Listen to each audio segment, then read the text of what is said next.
Muitas pessoas têm tido seus sonhos destruídos pela falta de confiança absoluta em Deus. A Bíblia está repleta de exemplos de grandes sonhos cumpridos para a glória de Deus. Encontro com a Palavra é um programa escrito pelo Dr. Dick Woodward e narrado por Pastor Edson Bruno. Ouça e descubra verdades que lhe ajudarão no seu dia a dia. Com você, Pastor Edson Bruno.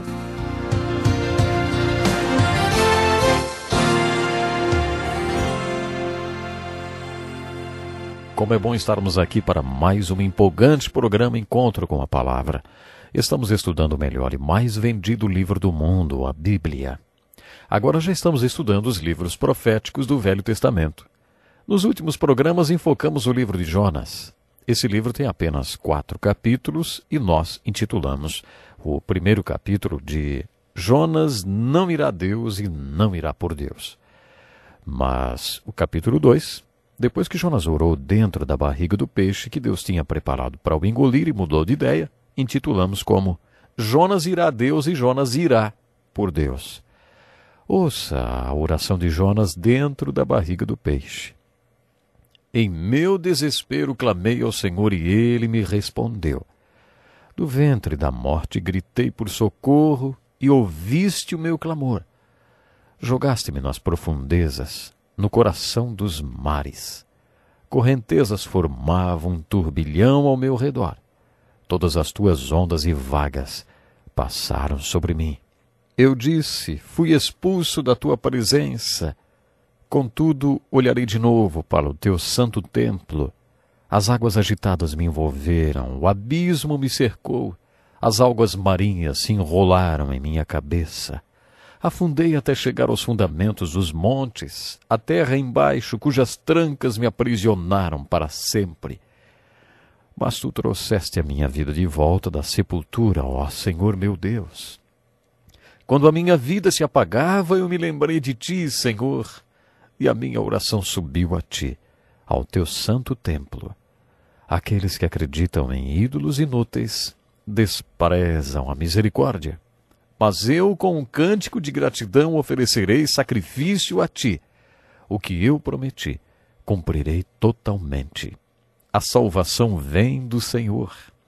E o Senhor deu ordens ao peixe, e ele vomitou Jonas em terra firme.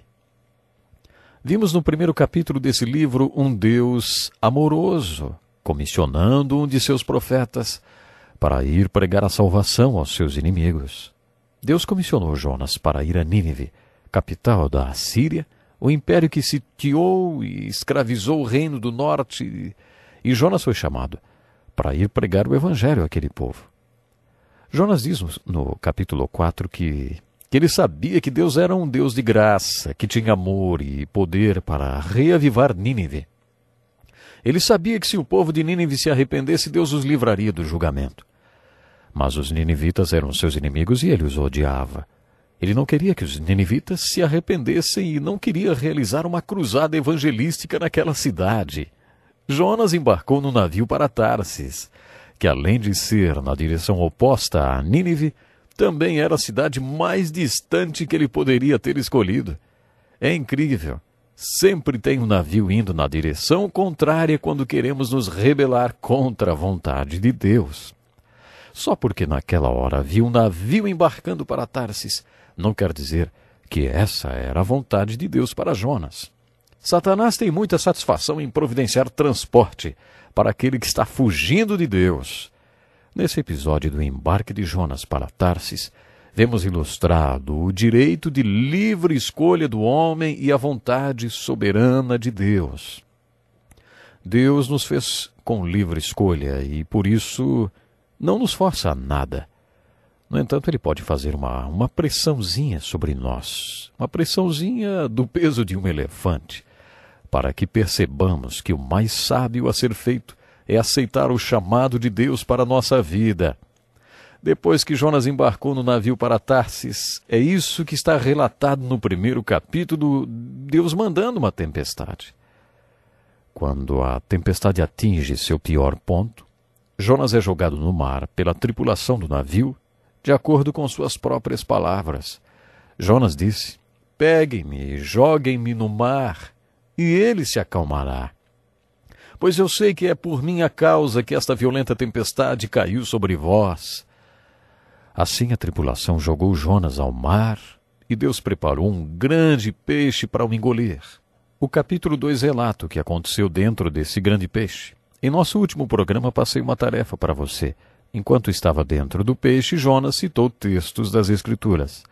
E os 9 primeiros versículos registram quais foram os pensamentos de Jonas dentro do grande peixe. O versículo 10 conta que Deus ordenou que o grande peixe vomitasse Jonas na praia. Nos 9 primeiros versículos, Jonas faz várias citações de textos bíblicos. Eu só conheço um outro acontecimento relatado nas Escrituras em que alguém cita tantos textos bíblicos como Jonas citou no capítulo 2 do seu livro. É o texto do Evangelho de Lucas, quando a Virgem Maria foi comissionada para ser a mãe do próprio Deus. Quando ela se dá conta do imenso milagre que acontecerá em seu corpo, ela explode numa adoração de 10 versículos citando textos bíblicos. Nesses versículos, Maria faz alusão ao Velho Testamento cerca de 23 vezes. Maria mostrou-se uma camponesa muito temente a Deus. Sua mente estava saturada com as Escrituras. O mesmo acontece com Jonas. Ele realmente conhecia a palavra de Deus. Fiz uma lista de todos os textos que Jonas citou enquanto orava dentro do grande peixe. Primeiro, Jó 15 e 13. Lamentações 3. 1 Samuel 30, Lamentações 3 outra vez, Jeremias 7 e 1 Reis 8. Além dessas citações, ainda há outro parágrafo em que ele faz citações de salmos. Ele faz alusão aos Salmos 130, 22 e 120. Os salmos eram o inário do povo de Deus. Com todos esses textos, vemos que uma das coisas que Jonas fez no ventre do peixe foi orar. Ele também fez votos a Deus. Você se lembra do nome que daríamos ao capítulo 2 desse livro? Jonas irá a Deus e Jonas irá por Deus. Foram necessários 3 dias e 3 noites com uma pequena pressãozinha sobre Jonas para que ele finalmente mudasse a sua vontade. Jonas assumiu 3 compromissos. Olharei de novo para o seu santo templo, oferecerei sacrifício e o que prometi, cumprirei. Quando finalmente Jonas diz, a salvação vem do Senhor, Deus ordena ao peixe que o vomite em terra seca. Podemos escrever como título do capítulo 1, Eu não vou, e como título do capítulo 2, Eu vou. A aplicação que tiramos da experiência de Jonas dentro do grande peixe é bem diferente da aplicação do capítulo 1. Quantas pessoas assumem seu ministério e chamado de Deus quando encontram-se num momento de extrema dificuldade? Fazendo alusão aos soldados da Segunda Guerra, que lutavam dentro das trincheiras, criou-se o termo teologia da trincheira. Com relação a Jonas, poderíamos chamar sua decisão de obedecer ao chamado de Deus em circunstâncias tão únicas de teologia da barriga do peixe. Se conseguirmos visualizar o interior de um peixe e Jonas lá dentro, podemos ter ideia da crise que ele enfrentou. Deus adota esse padrão de comportamento com seu povo. Vimos com Jó, com os profetas, e veremos ainda nos evangelhos do Novo Testamento. Deus às vezes permite tempestades e outras vezes arma tempestades para o seu povo. Essas tempestades podem ser crises, trincheiras, barriga de peixes. Mas Deus faz isso. Ele está querendo do seu povo uma resposta. Depois que ele obtém essa resposta, aí ele resgata seu povo da tempestade. Foi isso que aconteceu também com Jó. Deus tinha certeza que Jó responderia adequadamente àquele sofrimento. E por causa disso, Jó tornou-se um homem muito melhor do que era antes daquela experiência tão dolorosa. Nesse caso, Deus disse a Jonas, vai Jonas, e Jonas disse, eu não. E Deus respondeu, veremos então. Deus aí o pressiona um pouco mais, e mais um pouco, até que Jonas vai parar na barriga do peixe. E de lá, Jonas diz, eu vou, Senhor. Ouça o que relata o capítulo 3 a respeito do que aconteceu depois que Jonas foi jogado em terra seca. A palavra do Senhor veio a Jonas pela segunda vez. Muitas pessoas não creem no Evangelho na primeira vez que o ouvem. E a maioria das pessoas não responde ao chamado de Deus para as suas vidas na primeira vez que Deus a chama. Você não fica feliz em ver a paciência e a perseverança de Deus ilustrada no capítulo 3? A palavra do Senhor veio a Jonas pela segunda vez. Dessa vez Deus foi paciente com Jonas. Deus o submeteu a uma provação e depois usou essa provação para tirar dele a resposta certa. Depois que Deus obteve a resposta certa de Jonas e viu seu coração pronto para fazer a sua vontade, lá está Deus paciente e persistente e comissiona o seu profeta pela segunda vez. Vá à grande cidade de Nínive e pregue contra ela a mensagem que eu lhe darei. Muitas pessoas, depois que leem o capítulo 13 de Jonas, ficam intrigadas.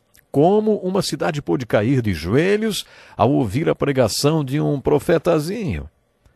Jonas disse: daqui a 40 dias Nínive será destruída.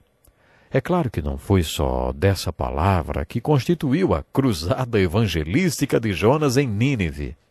Deus o comissionou para ir pregar as palavras que ele mesmo lhe deu para falar. Jonas deve ter sido um grande pregador.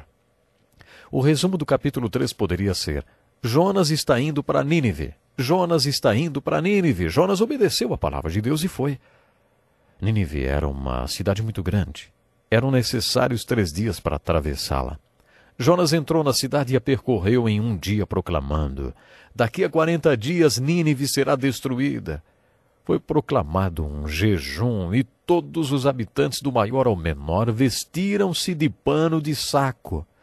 Quando as notícias chegaram ao rei de Nínive, ele se levantou do seu trono, tirou suas vestes reais, cobriu-se de pano de saco e sentou-se sobre cinzas. O rei! Aí então emitiu um decreto. Por decreto do rei e de seus nobres, não é permitido a nenhum homem ou animal, bois ou ovelhas, provar qualquer coisa. Não comam nem bebam, cubram-se de pano de saco, homens e animais. E todos clamem a Deus com todas as suas forças. Deixem os maus caminhos e a violência. Talvez Deus se arrependa e abandone a sua ira e não sejamos destruídos. O 3º capítulo de Jonas fala sobre essa importante cruzada evangelística que ele realizou em Nínive. Mas o meu tempo, infelizmente, já acabou. Gostaria de saber o que essa experiência de Jonas tem a ver com você. Será que você alguma vez já compartilhou o Evangelho com outra pessoa? Não vale a pena a gente ser preconceituoso, não é mesmo? Ficamos por aqui. Até o próximo programa. Que lição importantíssima. Obrigado, pastor Edson Bruno. Prezado ouvinte, coloque em prática o que você ouviu aqui. Sem dúvida, sua vida será grandemente abençoada. Este é um estudo escrito pelo Dr. Dick Woodward, na voz do pastor Edson Bruno. Escreva-nos e solicite o material. Nosso endereço é Encontro com a Palavra, Caixa Postal 2011, CEP